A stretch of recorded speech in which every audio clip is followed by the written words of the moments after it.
What is the Qur'an?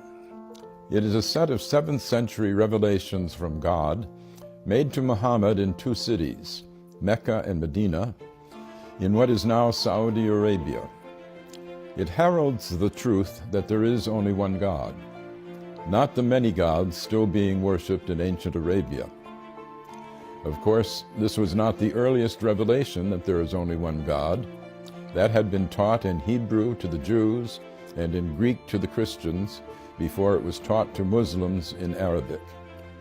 These 3 sets of revelation set apart the people of the book, each with their own special covenant from the same God. There is only one. We believers in one God are on the same team, as it were, and should protect one another's places of worship, listed in the Qur'an as monasteries, churches, synagogues, and mosques, where God's name is much invoked. The Qur'an does not confine God's action to the formal covenants of religion. God tells us that He sends messages to all men all the time, beginning with Adam, who repented his sin in the garden and became the first prophet. The unending stream of prophets includes Moses and Jesus. Muhammad himself is the seal of the prophets, not as canceling former covenants, but as confirming them. But the love of God is not brought only by human messengers in the Qur'an. Creation itself is a set of messages from God, which speak a divine code that we are told to decipher. God's intent can be seen in the beauty and power of the universe. Moses does not speak alone on the mountain speaks with him. Birds speak to Solomon. The world is constantly signaling to us, bringing us insights into the beauty and power of its maker.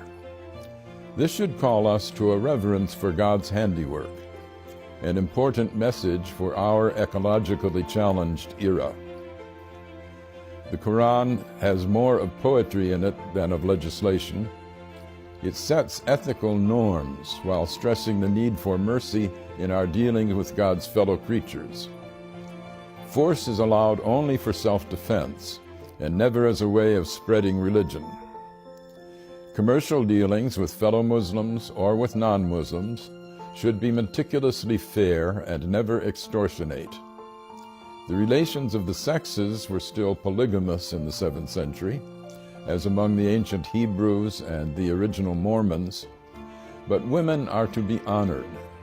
In fact, the dowry that was paid to a husband's family by the bride's family in Europe was paid in the Qur'an directly to the bride, and she retains this bride right even if the husband divorces her or if she divorces him.